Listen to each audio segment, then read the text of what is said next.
Kanhangad press forum സ്ഥാപക പ്രസിഡന്റായിരുന്ന MV. Damodaran സാധാരണ മനുഷ്യരുടെ ജീവിതം പൊതുസമൂഹത്തിൽ എത്തിച്ച മാധ്യമ പ്രവർത്തകനായിരുന്നുവെന്ന് ചരിത്രകാരനും അധ്യാപകനുമായ ഡോക്ടർ സി ബാലൻ പറഞ്ഞു. കാഞ്ഞങ്ങാട് പ്രസ് ഫോറം സംഘടിപ്പിച്ച 30ാമത് എം.വി. ദാമോദരൻ ചരമവാർഷിക ദിനത്തിൽ അനുസ്മരണ യോഗത്തിൽ സംസാരിക്കുകയായിരുന്നു അദ്ദേഹം. കാഞ്ഞങ്ങാട് പ്രസ് ഫോറം സ്ഥാപക പ്രസിഡന്റായിരുന്ന എം.വി. ദാമോദരൻ സാധാരണ മനുഷ്യരുടെ ജീവിതം പൊതുസമൂഹത്തിൽ എത്തിച്ച മാധ്യമ പ്രവർത്തകനായിരുന്നുവെന്ന് ചരിത്രകാരനും അധ്യാപകനുമായ ഡോക്ടർ സി ബാലൻ പറഞ്ഞു.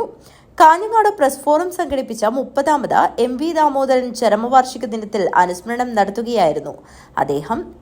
കോളേജിൽ ജോലി ചെയ്തിട്ട് 23-24 വയസ്സ് പ്രായമുള്ള ഒരു കാലത്ത് ഇങ്ങനെയുള്ള ഈ മാധ്യമ പ്രവർത്തകരെ നേരിട്ട് ബന്ധം സ്ഥാപിക്കാനും അവരുമായിട്ട് അടുപ്പമുണ്ടാക്കാനുമുള്ള ഒരു വലിയ ഔത്സുക്യം എന്നെപ്പോലുള്ള ആളുകളുടെ ഭാഗത്ത് ഉണ്ടാകാൻ സാധ്യതയില്ല എന്നുകൂടി പ്രധാനപ്പെട്ട കാര്യമാണ്. അല്ലെങ്കിൽ അവർക്ക് നമ്മളൊപ്പം സമശിഷ്ടരായിരുന്നു വലിയ ബന്ധം ഉണ്ടാകുമായിരുന്നു. പക്ഷെ അതല്ല ഇന്നത്തെ പോലെ അങ്ങനെയുള്ളൊരു ബന്ധം വ്യക്തിപരമായിട്ടുള്ള ബന്ധം സ്ഥാപിക്കുന്ന ഒരു രീതിയും അന്ന് ഈ മാധ്യമ പ്രവർത്തകർക്ക് ഉണ്ടായിരുന്നു എന്നുള്ള കാര്യം ചിലപ്പോൾ ഉണ്ടായിട്ടുണ്ടാകും. പക്ഷെ നമുക്കത് അനുഭവ വേദ്യമായിട്ടില്ല എന്ന് കൂടി സൂചിപ്പിക്കാൻ വേണ്ടി ഞാൻ ആഗ്രഹിക്കുന്നു. ഏതായാലും ദാമോദരനെ കുറിച്ച് അനുസ്മരിക്കാൻ ഇത്തരം ഒരു സന്ദർഭം ഒരുക്കി തന്ന നിങ്ങൾക്ക്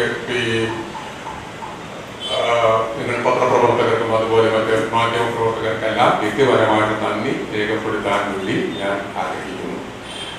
ഇന്ന് നമ്മളിപ്പോൾ ഈ അനുസ്മരണ പരിപാടി ആരംഭിക്കുന്നത് വെച്ചാൽ അതിന്റെ തൊട്ടു മുമ്പേ ഒരു എന്തുമാത്രം ശരിയും തെറ്റൊന്നും എനിക്കറിയില്ല.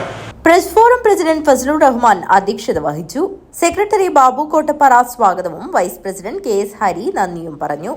എം.വി. ദാമോദര സ്മൃതിയിൽ T. Muhammad Aslam, P. Praveen Kumar, E V. Jayakrishnan, A. Gangadharan, K. Babu എന്നിവർ സംസാരിച്ചു.